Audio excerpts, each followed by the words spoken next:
dulu lagi, kaum Salafi Wahabi ni dia tak mau takwil. Jadi hadis Nabi yang mengatakan pada 2/3 malam Allah turun ke langit dunia, dia tak mau takwil. Kita takwil, kita kata rahmat Allah, siapa berdoa mudah dia kabulkan. Dia tak mau takwil, dia percaya Allah turun semua. Katalah satu hari nanti kita keluar pada waktu malam, sembahyang tahajud kan, dongak-dongak ke langit, nampak turun semua langit. Sangat indah, sangat hebat. Tidakkah terfikir dalam hati kita, Allah betul? Sebab selama hari ni kita percaya Allah turun. Tapi dengan ilmu tauhid, aliran yang kita belajar ni, nampak turun tu bukan dia. Sebab Allah tak terpengaruh dengan naik turun. Dia tak berubah. Dia mana ada jauh, dekat, tinggi, rendah, tak ada. Kita tengok turun lah, turun bukan dia. Satu saat je, selesai. Tapi kalau kita ikut aliran Salafi Wahabi, takut-takut kita orang awam ni kita tersilap. Kalau kita nampak yang bukan-bukan nanti, kita kata, Allah ke bukan? Dia dah ragu. Bila ragu macam tu masalah. Sebab ragu dari segi tauhid. Kalau ragu dari segi fiqh ni boleh tahan. Ragu dari segi tauhid ni sangat bahaya.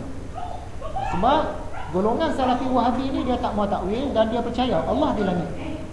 Duk main dalam fikiran dia, Allah kat langit, Allah kat langit. Allah ada tangan. Allah turun. Allah turun ke langit. Jadi Allah dari mana dia turun ke langit? Ini semua buat kacau bilau kita punya hati. Lebih baik ikut aliran kita ni, senang. Kita tahu kalau turun tu bukan dia. Kalau nampak terbang kat langit tu bukan dia lah tu. Kalau nampak ada tangan, ada kaki, ada anggota badan jisim semua, bukan dia lah tu. Selamat.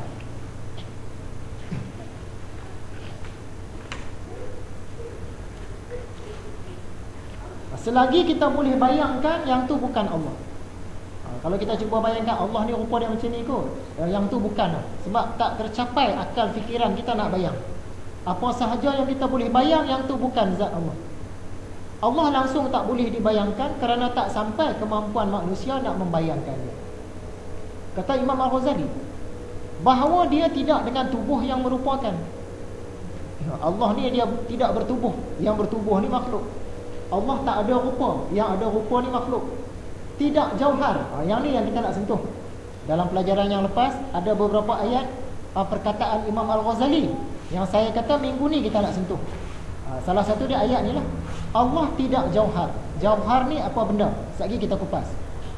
Tidak yang berbatas dan berhingga. Allah tak ada sepadan.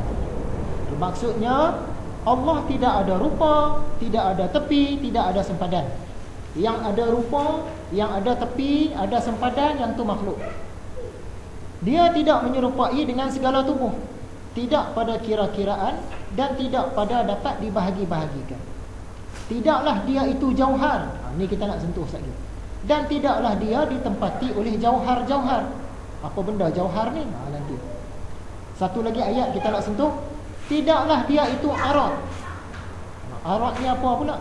Dan tidaklah dia ditempati oleh arad-arad. Ini tiga ayat Imam Al-Ghazali yang kita akan cerita sebentar lagi dalam pelajaran baru. Dia tidak dibatasi oleh sesuatu batas. Macam kita contoh tadi, nampak Allah tapi duduk jauh non. Bukan Allah tu sebab dia ada batas.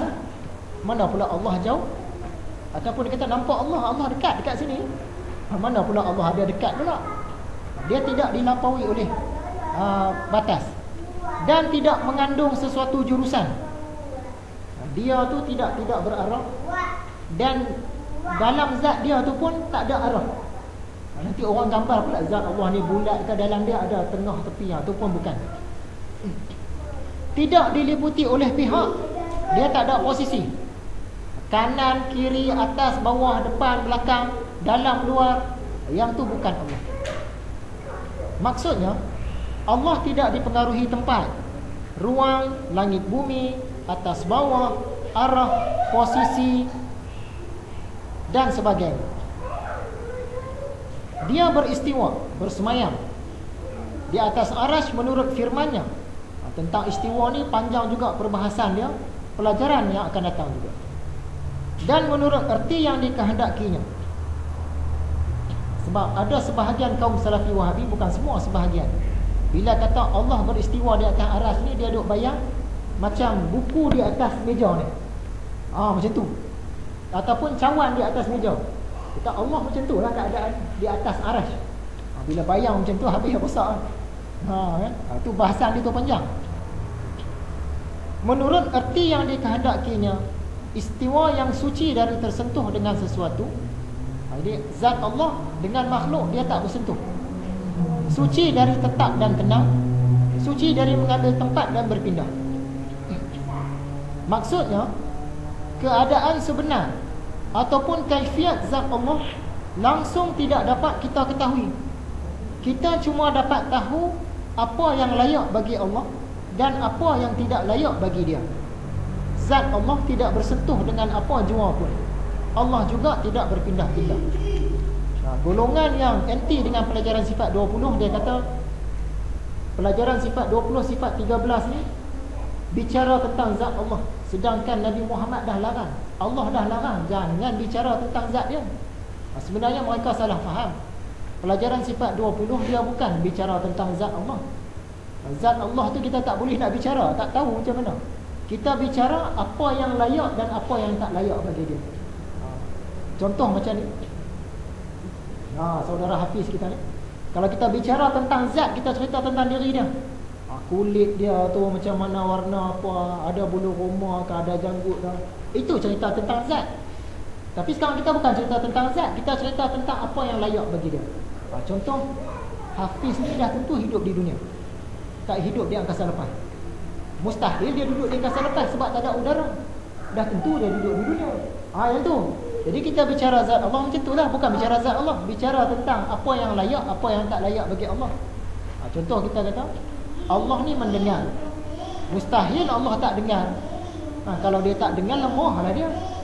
Kita bicara yang tu, bukan kita cerita tentang alat pendengaran Allah ni macam mana. Telinga ke? Rupa macam telinga ke? Ataupun ada organ apa ke? Yang tu baru tentang zat.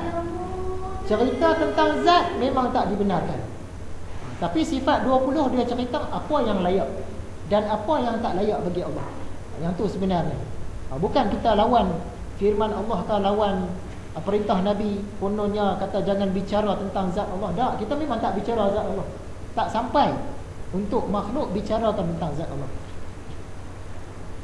Bagaimanakah keadaan zat Allah dengan zat makhluk? Dengan makhluk? Bersentuhkah atau bercerai?